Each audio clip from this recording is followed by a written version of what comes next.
हमारे साथ micro organisms, bacteria, lichens, banyan tree, elephant, blue whale सभी रहते हैं।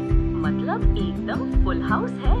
बायोडाइवर्सिटी का मतलब ही है हर साइज, हर रंग, हर प्रकार की लाइफ फॉर्म्स का मेला।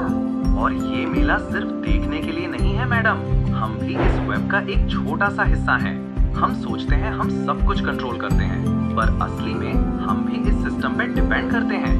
प्लांट्स, एनिमल्स, माइक्रो ऑर्गेनिजम्स, ये सब मिलके हवा, पानी, मिट्टी को मेंटेन करते हैं। अगर ये तीन चली गई तो हम तो बस व्हाट्सएप पे गुड बाय मैसेज भेज पाएंगे। हाँ, और फॉरेस्ट तो इस सिस्टम के वीआईपी हैं, प्राइमरी प्रोड्यूसर्स हैं। मतलब सबको खाना मिलता है इनसे। फॉरेस्ट नहीं तो फूड चेन का गेम ओवर समझो। और इंडिया की बात करें तो भाई साहब, हमारे यहाँ फ्लोरा और फौना की डाइवर्सिटी वर्ल्ड क्लास है। मतलब हर स्टेट में कुछ न कुछ यूनिक मिल जाएगा, एकदम लोकल स्पेशल। बिल्कुल, इंडिया में अब तक 91,000 से ज्यादा एनिमल स्पीशीज और 45,500 प्लांट स्पीशीज रिकॉर्ड हो चुकी हैं। और एक्सपर्ट्स बोलते हैं अभी भी डबल या ट्रिपल स्पीशीज अभी तक डिस्कवर नहीं हुई हैं। मतलब नेचर का ट्रेजर हंट चल रहा है फुल स्पीड पे। लेकिन हम लोग ना थोड़ा केयरलेस हो गए हैं। फ्लोरा और फौना को इतना डेली लाइफ में देखते हैं कि उनकी वैल्यू भूल जाते हैं। जब तक कोई क्राइसिस न आए तब तक हम सोचते ही नहीं कि ये सब कितना इम्पोर्टेंट है। और अब तो स्ट्रेस लेवल हाई है। डिफॉरेस्टेशन, पोल्यूशन, पोचिंग सब मिलके एनवायरनमेंट को टेंशन दे रहे हैं। और टेंशन का सलूशन है कंजर्वेशन। लेकिन सवाल ये है कि कंजर्व क्यों करें?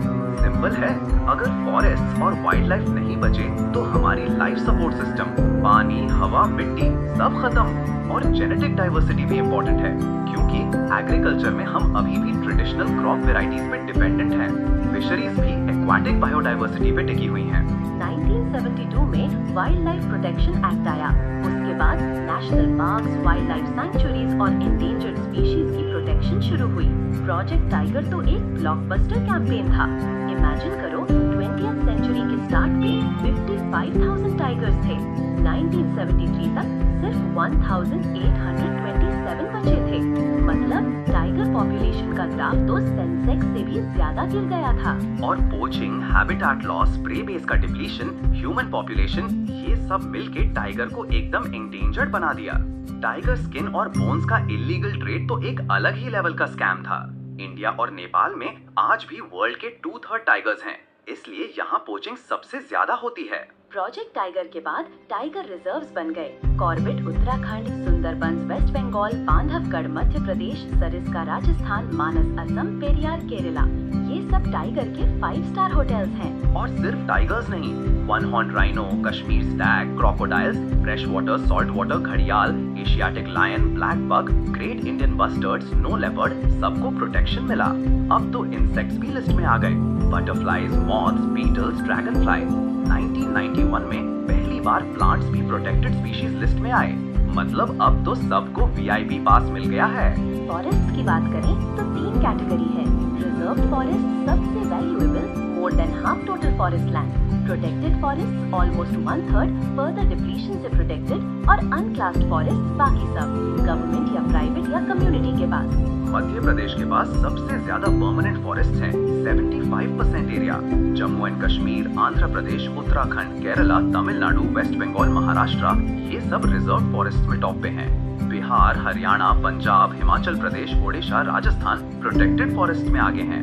नॉर्थ ईस्टर्न स्टेट्स और गुजरात में अनक्लास्ड फॉरेस्ट हैं, जो लोकल कम्युनिटीज मैनेज करती हैं। और कम्युनिटी पार्टिसिपेशन की बात करें तो इंडिया में कंजर्वेशन कोई नई बात नहीं है। सरिस्का टाइगर रिजर्व में विलेजर्स ने माइनिंग के खिलाफ फाइट की। भैरोदेव डाकव सोनचुरी अलवर राजस्थान में विलेजर्स ने 1200 हेक्टेयर्स फॉरेस्ट को अपने रूल से प्रोटेक्ट किया। हंटिंग अलाउड नहीं, आउटसाइडर्स का एंट्री बैन। जिनको मूवमेंट तो लेजेंड है। हिमालयस में विलेजर्स, स्पेशली वुमेन, ने ट्रीज को हक करके डिफॉरेस्टेशन रोक दिया। और बीज बचाओ आंदोलन, नवदान्या, ये सब ट्रेडिशनल सीड्स और ऑर्गेनिक फार्मिंग को प्रमोट करते हैं। मतलब chemical free, biodiversity friendly farming भी पॉसिबल है। जॉइंट फॉरेस्ट मैनेजमेंट भी एक सॉलिड एग्जांपल है। ओडिशा ने 1988 में पहली बार JFM रेजोल्यूशन पास किया। विलेज लेवल पे इंस्टीट्यूशंस बनती हैं जो डिग्रेडेड फॉरेस्ट लैंड को प्रोटेक्ट करती है। इन रिटर्न विलेजर्स को नॉन टिम्बर फॉरेस्ट प्रोड्यूस और टिम्बर का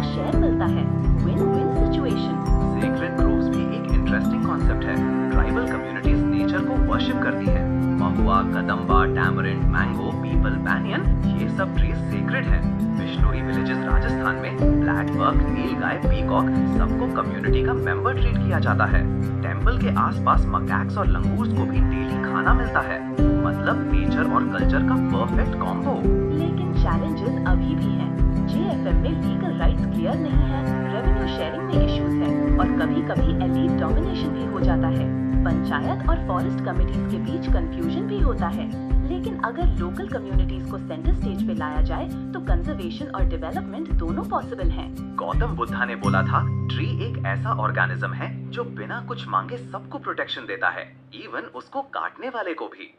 और डेली लाइफ में भी हम कंट्रीब्यूट कर सकते हैं। प्लास्टिक कम यूज करो, लोकल प्रोड्यूस खरीदो, ट्रीज लगाओ, वाइल्ड लाइफ को डिस्टर्ब मत करो और अपने आसपास के एनवायरनमेंट को क्लीन रखो। छोटी छोटी चीजें भी लॉन्ग टर्म इम्पैक्ट डालती हैं। तो दोस्तों, आज का टेक अवे यही है, बायोडाइवर्सिटी को इग्नोर मत करो क्योंकि हम सब इस वेब का पार्ट हैं। कंजर्वेशन सिर्फ गवर्नमेंट का काम नहीं, हम सबकी रिस्पॉन्सिबिलिटी है। नेचर को थैंक यू बोलने का बेस्ट तरीका है उसे प्रोटेक्ट करना। और अगर एग्जाम आ रहा है तो एक लाइन याद रख लो, biodiversity is life's insurance policy. अगर ये चली गई तो क्लेम भी नहीं कर पाओगे। वाह, क्या पंचलाइन है। चलो इस नोट पे मिलते हैं अगले एपिसोड में।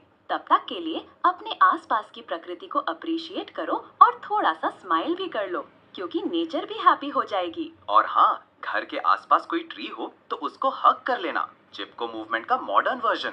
Bye bye. बाय।